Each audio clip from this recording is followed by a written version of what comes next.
Hey, we're Matt and Julie Beemer with Jonathan and Elizabeth Beemer, and we are celebrating 30 years of living and ministering overseas.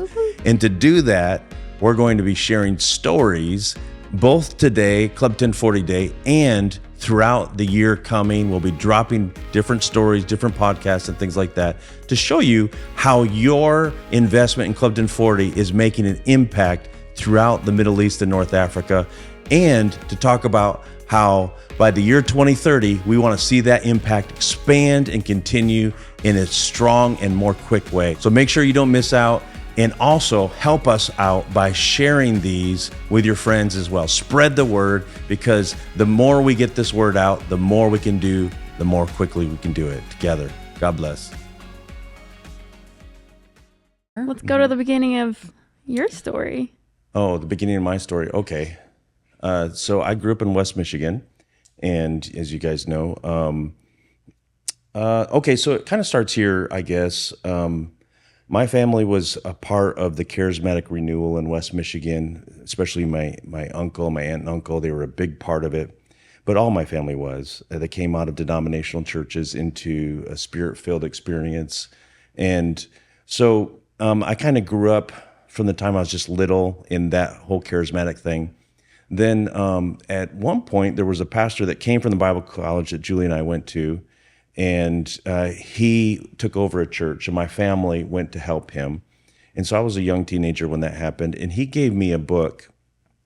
The book was the biography of Ray McCauley, Ray McCauley was from South Africa.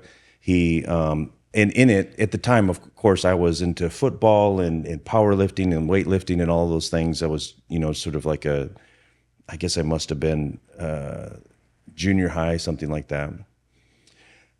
Okay, actually, I need to go back before that, because I actually gave my life to the Lord. I have a sister who's 5 years younger than me, Stacy, and so when I was 12, one morning, I remember it very clearly. One morning before I was, kind of eating breakfast. It was dark out. It's Michigan. It's wintertime. It's dark out, probably October, something like that. And I saw her.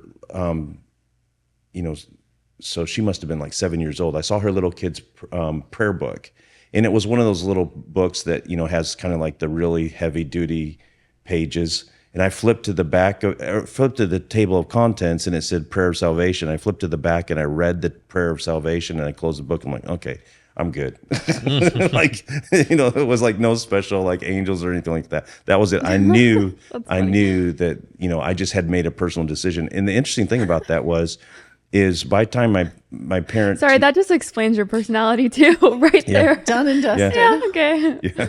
So the parent-teacher conferences that came up that autumn, they were like, what happened to Matt over the summer? Because that happened, that was, like I said, September, early October, so it was right at the beginning of the school year. And you were how old?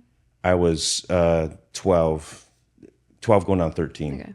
Yeah, and I know... Like I had been at that place. They talk about the age of accountability, where you come to that place where you realize that you're separate from God, because of your own sin. I had been at that place for about a year and a half or so, and I was, they were like, "What happened to Matt over the summer?" Because last year was kind of like, demon-possessed child. He was like one of the worst kids.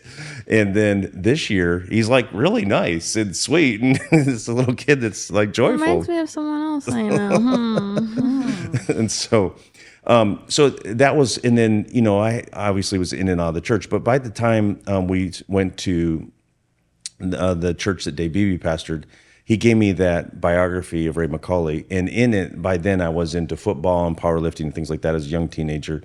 And I read that, and when I read it, there's pictures of him with, you guys won't remember this, but there's a guy named Lou Ferrigno who played like the first Hulk, the very first Hulk. And then there was Arnold Schwarzenegger was in that. Yeah, and he was like third runner-up, Mr. Olympia himself. And so there's these pictures in there, and I'm like, what? A Christian that's actually knows people that are like sort of famous, and it was interesting to me. But then he told his story about going to Bible college at the same place we went to, in a number of years before. And he afterwards, he had went back to South Africa. They started a small church in their home, and every single week it like doubled, to the point where by the time I was reading that book, their church had 10,000 people. They were a major influence in helping to bring a conclusion to apartheid in South Africa. And that's kind of what his story was about. So I remember that really kind of made an imprint on my heart. Kind of parallel to that, growing up, my life, I was always looking for adventure. And, to the degree where when I was even just a little kid, we had railroad tracks behind my house, and then we had fields and rivers and then woods for as far as you could see. And I would just like do my absolute best to try and get lost. That would have been the best thing for me, is like, if I can get lost and be stuck out here and have to live off the land for months at a time, that would be the most perfect scenario. And I would always get so frustrated because I'd go. I remember the most exciting thing to me would be is when, I've never been this far into the woods before, and I'm like, this is all new. And I'd keep going to places I'd never been, and that whole rush of being in places I'd never been was real for me.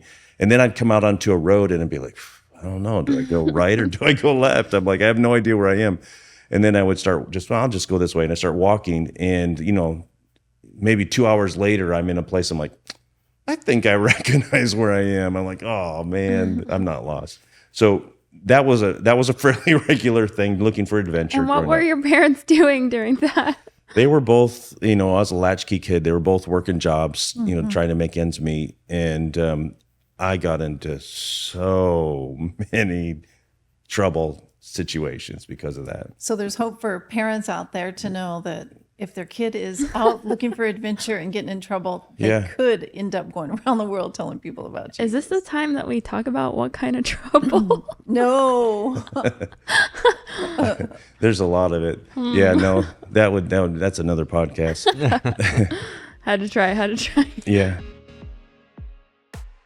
Thank you so much for hanging out with us, hearing some of the stories, and letting us pull back the curtain a little bit and invite you into our family adventures over these last 30 years. It's because of you that Clifton 40 has been able to do anything that we've done. Thank you so much.